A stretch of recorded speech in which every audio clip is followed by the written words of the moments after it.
창세기 7장 21절에서 24절 말씀. 땅 위에 움직이는 생물이 다 죽었으니 새와 가축과 들짐승과 땅에 기는 모든 것과 모든 사람이라. 육지에 있어 그 코에 생명의 기운이 숨이 있는 것은 다 죽었더라. 지면의 모든 생물을 쓸어버리시니 곧 사람과 가축과 기는 것과 공중의 새까지라. 이들은 땅에서 쓸어버림을 당하였으되 오직 노아와 그와 함께 방주에 있던 자들만 남았더라. 물이 150일을 땅에 넘쳤더라. 아멘. 아멘. 감사합니다. 네. 오늘 선포된 본문 말씀에 의해서 남은 자 시리즈 세 번째 시간입니다. 네, 구약의 남은 자 노아라는 제목으로 이안드레 목사님께서 말씀을 선포해 주시겠습니다. 부탁드립니다. 감사하신 아버지 하나님, 저희들이 하나님의 은혜로 주님을 만나게 하시고 천국 백성이 되게 하시고 또 소망 없는 죄악 세상에서 주님 오심을 기다리며 하나님 나라에 이르기를 소망하며 이렇게 소망 중에 나가게 하시니 감사합니다. 오늘도 기적의 방을 통해서 사랑하는 주의 백성들을 불러 모아 주시고 우리가 하나님의 말씀을 나누고 또 피차 함께 합심하여 기도의 자리로 나가도록 인도해 주셔서 감사합니다. 오늘도 이제 말씀을 통하여 피차 은혜 나누도록 부족한 종의 입술을 주관하시고 하나님만이 홀로 영광을 받아 주십시오. 예수님의 이름으로 감사하며 기도올리옵나이다. 아멘. 아멘. 샬롬, 반갑습니다. 남은 자 시리즈 오늘 세 번째 시간입니다. 오늘은 이제 구약의 남은 자 노아 이런 제목으로 함께 말씀을 나누겠습니다. 창세기 6장 11절에서 13절까지의 말씀에 보니까 때에 온 땅이 하나님 앞에 패괴하여 강포가 땅에 충만한지라 하나님이 보신즉 땅이 패괴하였으니 이는 땅에서 모든 혈육 있는 자의 행위가 패괴함이었더라. 오늘 이 말씀 가운데 우리가 깨달아야 될 것은 온 땅이 하나님 앞에 패괴한데 혈육 있는 자, 사람의 행위가 패괴하기 때문에 땅도 패괴하였다는 거죠. 그래서 하나님이 혈육 있는 자의 강포가 땅에 가득함으로 그 끝날이 내 앞에 이르렀으니 내가 그들을 땅과 함께 멸하리라 그랬습니다. 이 땅이 인생이 살아가는 기반이 땅인데 이 땅이 사람의 행위가 패괴하고 강포하면 땅도 패괴하여 강포하여 그 사람과 함께 땅을 함께 멸하시겠다는 거예요. 여기서 우리가 알게 되는 원리는 눈에 보이는 온 땅과 사람의 심령 안에 있는 마음의 땅이 마치 철로 두 손이 나란히 평행선으로 가는 것처럼 함께 가고 있다는 사실을 우리가 알아야 한다는 거예요. 그러니까 아담 타락 후에 두 개의 땅이 평행선으로 같은 길을 가고 있다는 사실인 겁니다. 창세기 3장 17절로 18절에 보면은 땅이 너로 인하여 저주를 받고 가시 덤불과 엉겅퀴를 내었다 그랬어요. 그러니까 그때부터 하나님이 이렇게 땅이 저주를 받았기 때문에 가시와 엉겅퀴를 내어서 이제는 가시 덤불과 엉겅퀴를 제거하고 거기에 씨앗을 뿌려서 농사하여 식물을 먹을 수밖에 없는 인생이 되었는데 이거는 동시적으로 사람의 마음에도 똑같은 현상이 일어났다는 거예요. 이 선악과를 먹고 타락하고 나니까 사람의 마음에도 죄가 들어와서 가시와 엉겅퀴처럼 죄가 들어와서 원망이 들어오고 미움이 들어오고 불평이 들어오고 그래서 그때부터 마음의 땅에 농사하여 하나님의 식물인 생명과를 먹어야 되는 건데, 하나님이 주신 말씀, 그게 우리 마음의 땅에 뿌려져서 생명과를 먹는 영적인 농사도 동시에 열렸다, 그 말인 거예요 지금. 그래서 아담 타락 후에 이 눈에 보이는 온 땅과 사람의 마음의 땅은 평행선으로 같이 가는 원리로 가는 겁니다. 자, 창세기 4장 11절로 12절에 보면은 땅이 그 입을 벌려 네 손에서부터 네 아우의 피를 받았은즉 네가 땅에서 저주를 받으리니. 자, 이 가인이 의로운 아이 아벨의 피를 흘리고 나니까 땅에서 저주를 받았어요. 창세기에 아담이 범죄할 때는 아담의 범죄로 땅이 저주를 받았지만 가인이 거우에 의로운 피를 또 흘리니까 이번에는 땅도 가인을 저주하는 거예요. 그러니까 무슨 현상이 일어납니까? 밭가라도 땅이 다시는 그 효력을 내게 주지 아니할 것이요 너는 땅에서 피하며 유리하는 자가 되리라. 그러니까 가인은 농사할 수 없는 사람이 되었어요. 땅이 저주를 하니까 아무리 밭을 갈아도 효력을 주지 않으니까 농사할 수가 없는 거예요. 그래서 오늘 영적으로 이 말씀은 가인의 후손들은 아무리 마음에 씨앗인 이 하나님의 말씀을 땅에 뿌리라고 해도 그것이 농사가 될 수가 없다는 거예요. 그래서 가인의 후손들은 멸망받는 자들의 이런 의미로 하나님이 정해놓으신 거예요. 자, 호세아 4장 1절에도 또 말씀을 하고 있죠. 이스라엘 자손들아 여호와의 말씀을 들으라. 여호와께서는 이 땅 고민과 쟁변하시나니 이 땅에는 진실도 없고 인애도 없고 하나님을 아는 지식도 없고 오직 저주와 사위와 살인과 투절과 간음뿐이요 강포하여 피가 피를 뒤대민이라. 자, 이 현상은 사람의 마음의 땅에 진실이 없다는 겁니다.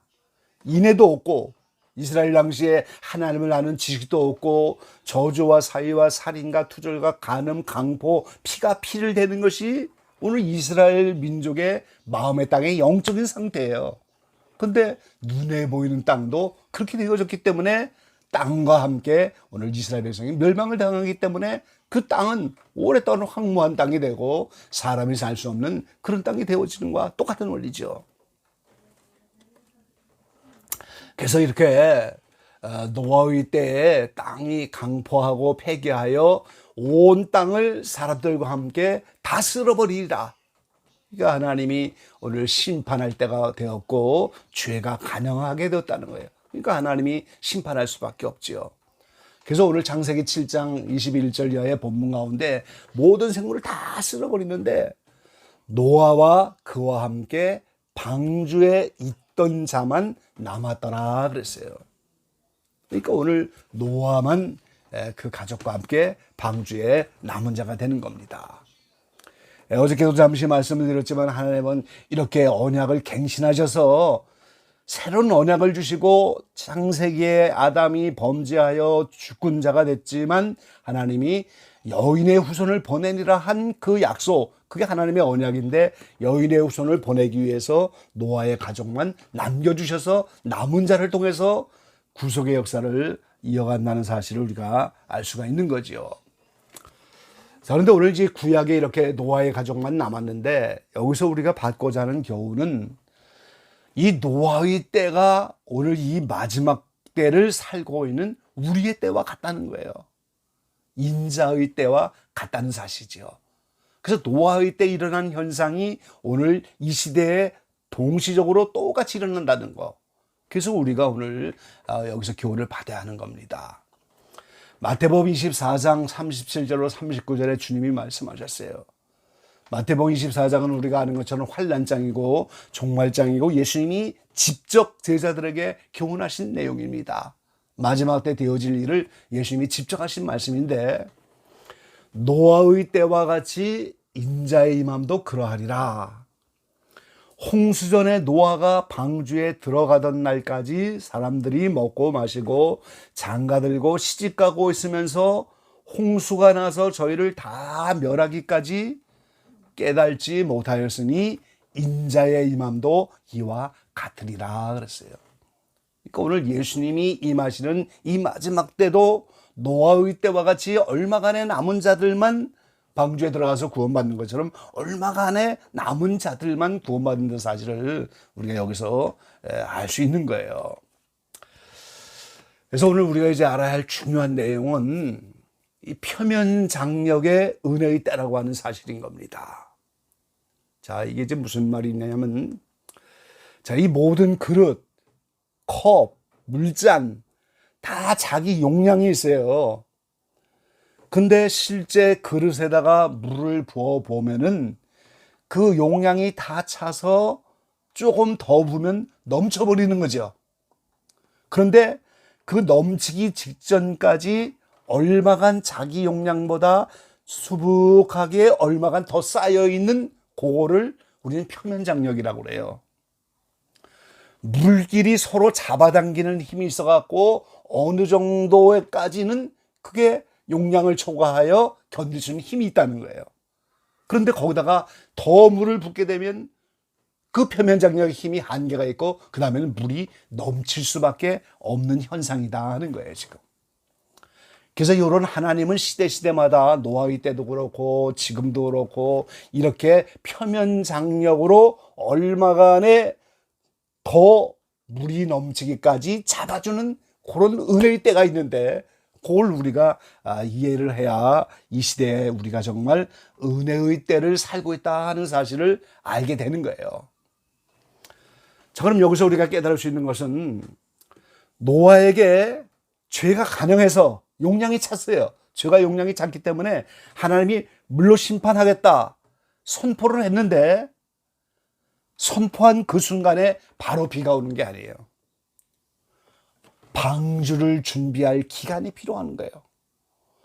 방주가 준비돼야 노아의 가족들이 그 방주에 들어가고 그 다음에 하나님이 본격적으로 비가 와서 심판을 하게 된단 말이죠.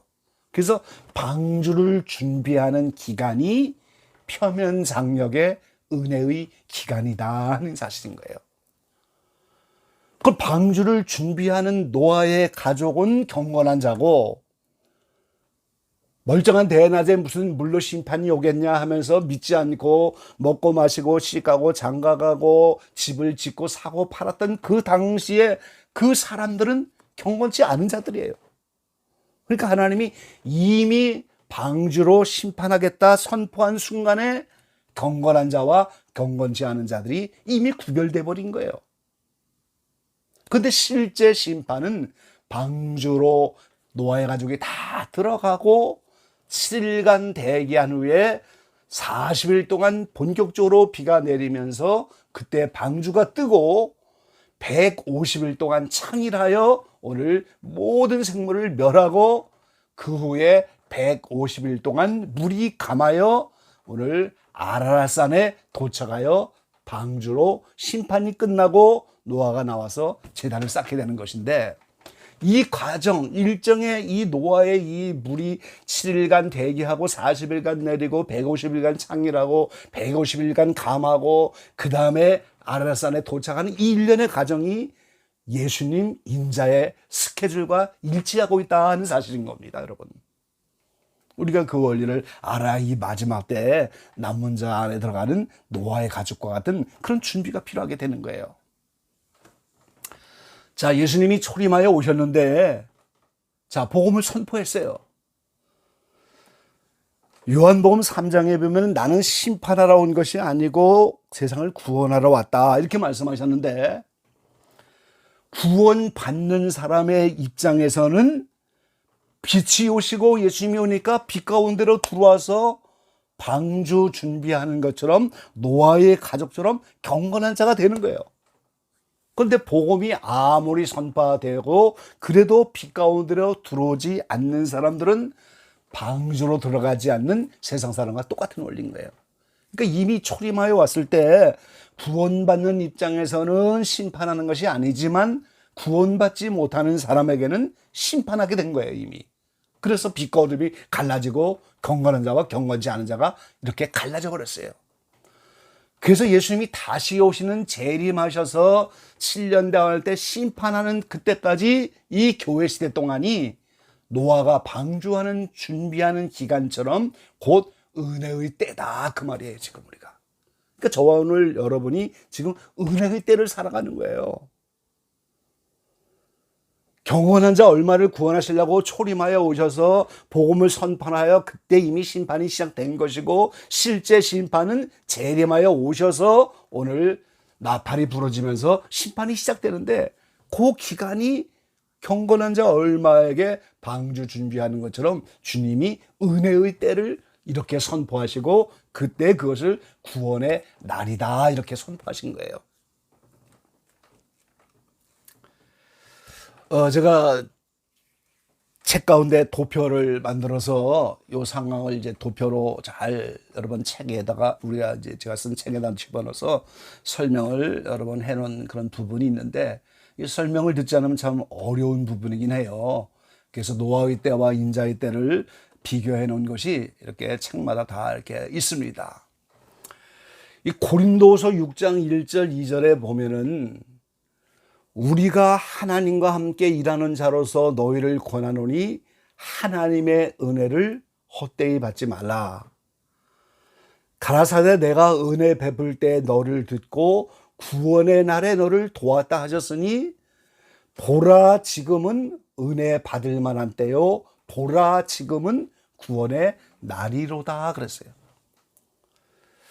이 개역성경에는 보라라고 하는 말이 몇 번 없는데요.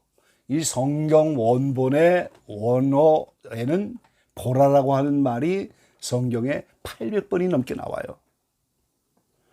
하나님은 굉장히 성경 안에서 중요한 사건일 때마다 보라를 쓰시면서 감탄사로 이걸 강조하고 보라. 아담이 타락했을 때도 보라 이런 말을 이제 시작하시면서 하나님이 이 보라를 계속 쓰시는데 이 사도 바울이 지금 이 보라 이 말을 쓰면서 지금 우리가 사는 이 교회 시대 예수님이 오셔서 복음이 선포되고 재림하여 오실 때 교회 시대 안에 사는 그 교회 시대가 방주를 준비하는 기간이고 은혜 받을 만한 때고 그것이 보라 그것이 구원의 날이로다. 이 사도 바울은 이 표면 장력의 은혜의 기간을 깨달았다는 사실을 우리가 알 수가 있는 거죠. 그러니까 예수님이 다시 오신다 그 말은 이방인에게 더 이상 구원이 없다는 거예요. 예수 믿을 수가 없어요. 구원이 이방인의 충만한 수가 작기 때문에 구원이 이방인에서 다시 이스라엘로 넘어가는 게 7년 대환란의 기간 아니겠어요. 남은 70일의 마지막 한 일에다 그 말이죠. 그러니까 지금은 주님이 오신다 말로만 오시는 그런 내용이 아니고 실제 오셔버리면 이방인은 구원이 없는 거예요.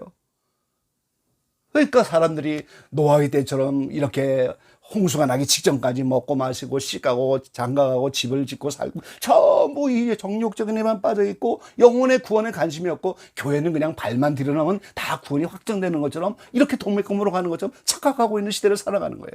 그게 아닙니다. 노아의 가족만 남긴 것처럼 이렇게 영혼의 구원을 위해서 애를 쓰고 그 은혜 받을 때 그리고 그게 구원의 날인 걸 알고 오늘 우리가 실제적으로 내 안에서 이 구원이 완성되도록 성화가 완성되도록 완전에 이르도록 이런 삶을 사는 노아의 때와 같은 그들만 남은 자고 경건한 자가 된다는 사실인 거죠.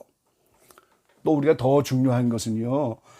이 땅이 평행으로 이 시대가 흘러가는 온 땅의 역사와 내 마음의 땅의 역사가 평행선으로 간다고 했는데 오늘 개인적으로 종말이 온다고 하는 것은 나의 표면 장력의 은혜의 시간이 끝났다는 거예요. 지금 영적 성장이 없고 더 이상 영적의 변화가 없으면 더 이상 살아야 할 이유가 없는 거예요. 하나님이 볼 때.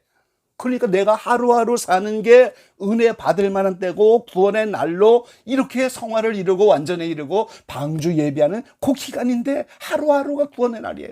내일 불러갈지 모레 갈지 우리는 아무도 알지 못하고 그렇게 살아가는 인생인데 하루하루가 은혜 받을 날이요 하루하루가 구원의 날인 것을 알고 오늘 이 남은 자 안에 속하도록 노아의 방주의 그 가족들처럼 우리는 그렇게 영적 일에 전무하고 치중하고 그런 생활을 해야 되는 거예요. 그런 분들이 오늘 이 시대의 남은 자들이고, 그들이 파수꾼이고, 그들이 기도하는 용사고, 찬양하는 용사들이고, 그들이 기쁨으로 복음을 선포하는 자들이고, 이런 시대마다 이런 사명자를 통해서 하나님은 구원의 역사를 이어가는 겁니다. 내일 이제 남은 자 네 번째 시리즈로 롯에 대해서 말씀을 드리는데, 이 롯의 소돔 고모라는 불로 심판하는 것의 본이고, 노아의 방주는 물로 심판하는 것의 본이에요.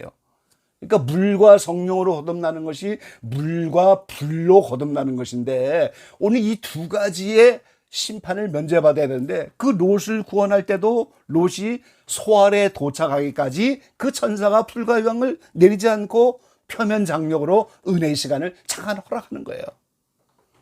그래서 오늘 우리가 이 시대에 아직 주님이 오시지 않은 이때가 은혜 받을 만한 때고 구원의 날이고, 나를 아직 주님이 데려가지 않은 요 시간 하루하루가 은혜 받을 때고 구원의 날인 걸 알고, 이런 맥락 속에서 표면장력으로 은혜로 살려두시는 거구나, 은혜로 나를 더 영적인 변화를 기다리시는구나 하는 그 주님의 마음을 알고, 우리가 매 순간 매 날마다 은혜 받을 때고 구원의 날인 표면장력에 물잔이 다 용량이 있지만 얼마간의 그 물이 수북하게 쌓이지만 한 방울 더 떨어지면 넘치는 것처럼, 그때 오늘 우리는 표면장력이 끝나는 거예요. 이런 표면장력의 비밀을 깨달아서 오늘 노아의 가족처럼 남은 자의 반열에 넉넉히 들어갈 수 있는 오늘 기적의 방의 모든 지혜들이 되시기를 오늘 주의 이름으로 간절히 기원합니다. 아멘.